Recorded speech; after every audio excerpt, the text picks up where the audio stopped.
صلى عليك الله يا ابن عبد الله أحمد حبيبنا عليك السلام.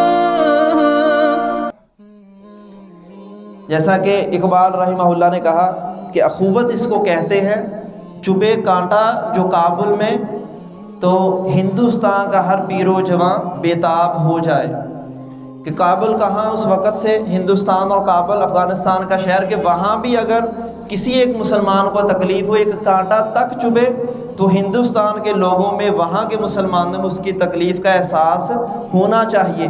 یہ اصل اخوت کا تقاضا ہے. لیکن ہم نے اخوتیں تو کہاں رہ گئیں. ہم نے تو یہ ذات برادریاں قبیلے نسلیں ان کی بنیاد پر اپنے آپ کو اتنا تقسیم کر لیا. مسلکوں کی بنیاد پر اتنا تقسیم کیا کہ بھائی بھائی اگر بھی ہیں مسلک کا اختلاف ہے تو ایک دوسرے کے ساتھ تعلقات ختم ہیں. نہ یہ اس مسجد میں جاتا ہے میں فلاں مسجد میں جاتا ہوں, یہ فلاں امام کو مانتا ہے میں فلاں کو مانتا ہوں. ہمارا مسلک ایک نہیں ہے, ہماری ذات برادری ایک نہیں, ہمارے مفادات ایک نہیں, وہ اور قبیلے کا وہ اور صوبے کا. ہمارے تو یہ تعصبات ہی ختم نہیں ہوتے. اللہ رب العزت سورہ آل عمران میں فرماتے ہیں کہ وَاعْتَصِمُوا بِحَبْلِ اللَّهِ جَمِيعًا کہ اہل ایمان اللہ کی رسی کو مل کر مضبوطی سے تھامو, سب مل کر اکٹھے ہو جاؤ. وَلَا تَفَرَّقُوا اور آپس میں فرقوں میں مت بڑھو, اختلاف مت آپس میں پیدا کرو ایک دوسرے کے ساتھ. کہ جتنے اختلافات پیدا ہو جاتے اتنی ہی اخوت ختم ہوتی جاتی ہے.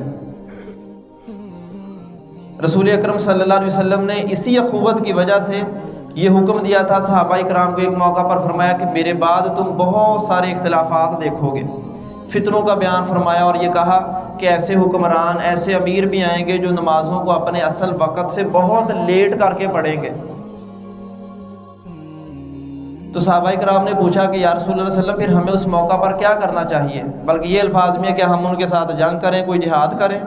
فرمایا کہ نہیں, تمہاری یہی غلطیاں ضرور ہیں, تم زیادہ سے زیادہ یہ کرو کہ اپنی نماز وقت پر گھر میں پڑھ لو. لیکن فرمایا کہ جب تمہارا مسجد میں گزر ہو اور وہ نماز لیٹ پڑھ رہے ہیں تو تب ان کے ساتھ بھی جماعت میں مل جاؤ. وجہ کیا ہے, کہیں ایسا نہ ہو کہ تمہارا ان سے الگ ہونے کی وجہ سے تمہاری آپس میں اختلاف بڑھ جائے.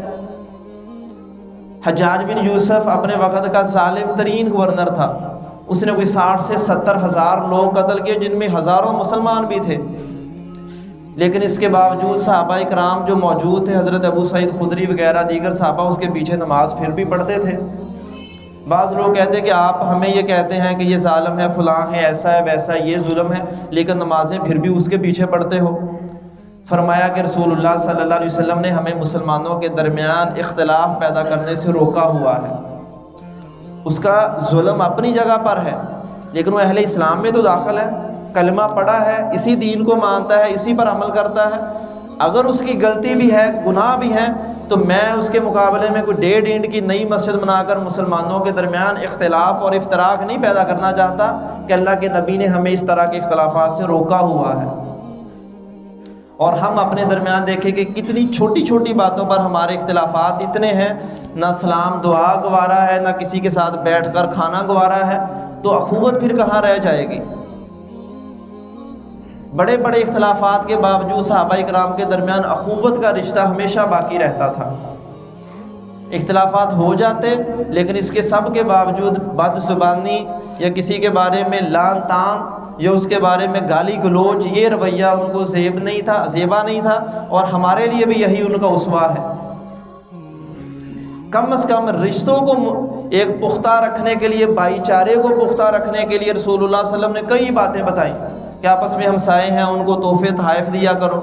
حتیٰ چھوٹی چھوٹی باتیں کہ گھر میں سالن بناؤ تو اس میں شوربہ زیادہ رکھ لو کہ اسی کے ذریعے اپنے ہمسایوں کی خبر گیری کر لو. حتیٰ کہ تمہارے ہمسایوں میں آس پاس کے تعلق والے میں غیر مسلم ہی کیوں نہ ہو, لیکن یہ ایک آپس کے اچھے تعلق کا تقاضا ہے کہ اس کی بھی خبر گیری کرو. تو جب اس کے ساتھ اسلام یہ کہتا ہے تو جو اہل اسلام ہیں ان کے بارے میں اسلام کا سلوک اور رویہ کیا ہوگا. یہ اسلامی تعلیمات, سنہری تعلیمات ہمارے رشتوں کو آپس میں جوڑنے کے لیے ہیں کہ آپس میں ایک دوسرے کے دکھ درد کو محسوس کیا کرو, زیادہ سے زیادہ ایک دوسرے کے ساتھ منسلک رہا کرو. ایک دوسرے سے جدا ہونا, الگ ہونا یہ کوئی اچھے ایمان کی علامت نہیں ہے. آپ صلی اللہ علیہ وسلم نے فرمایا کہ المؤمن القوی خیر من المؤمن الضعیف, اور دوسری جگہ پر فرمایا کہ المؤمن الذی یخالط الناس ویصبر علی اذاہم خیر من المؤمن الذی لا یخالط الناس ولا یصبر علی اذاہم، کہ ایک بندہ مومن وہ ہے جو لوگوں کے ساتھ مل جل کر رہتا ہے، ان کے ساتھ ہر معاملے میں شریک رہتا ہے، اور اگر ان کی طرف سے تکلیف آ جائے، مصیبت آ جائے، کوئی ان کی طرف سے تنگی ترچھی برداشت کرنی پڑے، اس کو بھی برداشت کرتا ہے۔ فرمایا یہ مومن کہیں بہتر ہے اس ایمان والے سے جو نہ تو لوگوں سے مل جل کر رہتا ہے، نہ ان کے ساتھ شریک ہوتا ہے، نہ ان کی تکلیف کوئی گوارا کرتا ہے، برداشت کرتا ہے۔ اس کا مطلب کیا ہے؟ تو وہ بھی مسلمان ہی، لیکن اس مسلمان کے معاملے میں اللہ کے ہاں وہ زیادہ بہتر ہے جو مل جل کر رہے، تکلیفوں مصیبتوں میں کام آئے، ان کے معاملات کو سنے، ان کی تکلیف اگر آ جائے اس کو برداشت کر لے۔ یہی اصل اخوت ہے۔ ہمارے درمیان جو رنگ و نسل اور مفادات، یہ سارے جھگڑے ہیں، انہوں نے ہماری آپس میں تفریقات بڑھا دی ہے۔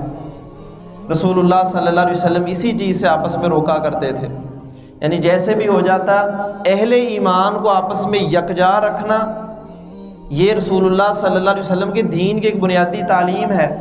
آپ علیہ الصلوۃ والسلام نے فرمایا کہ من فارق الجماع فقد مات میتۃ الجاہلیہ، جو اہل اسلام کی ایک جماعت، یعنی جس میں سارے کے سارے لوگ شریک ہیں، سب مسلمان آپس میں متحدہ اس کے جھنڈے تلے، فرمایا کہ جو مسلمانوں کی جماعت سے الگ ہو گیا وہ جاہلیت کی موت مرے گا۔ یہ رسول اللہ صلی اللہ علیہ وسلم فرما رہے ہیں۔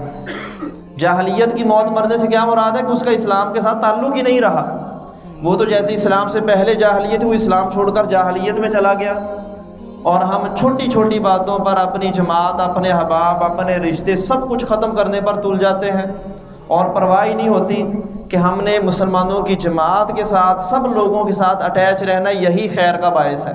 فرمایا کہ ید اللہ علی الجماع، اللہ رب العزت کا ہاتھ، یعنی اللہ کی رحمت، اللہ کا فضل بھی جماعت پر ہی ہوتا ہے جو لوگ اکٹھے ہیں۔ جب ایک جماعت منتشر ہو جائے، الگ الگ ہو جائیں، کئی مسلک، کئی فرقے، کئی آپس میں الگ الگ مسجدیں، اتنا کچھ اختلافات، رشتے بھی الگ ہو گئے، فرمایا اللہ رب العزت ان سے اپنی رحمت کا ہاتھ اٹھا لیتا ہے، اور پھر آپس میں ان کے درمیان فتنوں کے بیج بوئے جاتے ہیں، پھر طرح طرح کی مصیبتیں اور تکلیفیں مزید آپس میں وہ الگ الگ جدا جدا ہونا شروع ہو جاتے ہیں۔ اس لیے اپنی اخوت کو قائم رکھیں، آپس میں رشتوں کو مضبوط رکھیں، ایک دوسرے کے کام آئیں، یہ کام آنا ہی اصل خیر اور نصیحت ہے، یہی اصل عبرت کی جا ہے۔ رسول اللہ صلی اللہ علیہ وسلم کے ایسے واقعات صحابہ کے کہ بندہ حیران رہتا ہے کہ اخوت کو قائم رکھنے کے لیے کتنے بڑے بڑے انہوں نے سمجھ لے کہ اپنی خاطر نقصان بھی برداشت کیے۔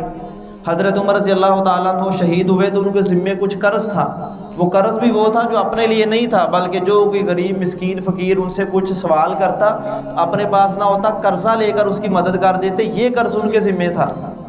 تو جب فوت ہوئے تو انہوں نے کہا کہ اگر میرے یعنی ورثے میں کچھ ہو، اگر نہ ہو تو میرا گھر مکان فروخت کر کے یہ قرض ادا کرنا۔ تو بیٹے نے مکان جب فروخت کرنا چاہا، حضرت امیر معاویہ رضی اللہ تعالیٰ عنہ کو علم ہوا تو انہوں نے ان سے وہ مکان خریدا، اصل قیمت سے 2 گنا قیمت میں خرید لیا، مثلا 5 لاکھ قیمت ہے، 10 لاکھ دے دی، کس لیے کہ اس کی مدد ہو اور اس کی عزت نفس بھی باقی رہے۔ جب انہوں نے قرض ادا کر دیا، بعد میں حضرت امیر معاویہ رضی اللہ تعالیٰ نے یہی مکان تحفۃً پھر ان کے بیٹے کو واپس کر دیا۔ تو یہ اصل میں کیا ہے؟ اخوت ہے، کام آنا ہے، آپس کے رشتے مضبوط رکھنے ہیں۔ یہ نمونے صحابہ کرام میں جب موجود تھے تو ان کی آپس میں تعلقات بھی اچھے تھے، اور اللہ رب العزت نے اس معاشرے کو خیر خواہی کا سب سے بہترین معاشرہ قرار دیا تھا۔ اگر ہم بھی ایسا چاہتے ہیں تو ایسے ہی نمونے پیش کریں، آپس میں اتحاد باقی رکھیں، دوسروں کے کام آئیں، اخوت کا مظاہرہ کریں۔ اللہ رب العزت ہمیں اس کی توفیق عطا فرمائے، اور آپس میں بھائی چارہ، آپس میں مدد، آپس میں ایثار اور ہمدردی کی توفیق عطا فرمائے۔ وآخر دعوانا ان الحمد للہ رب العالمین۔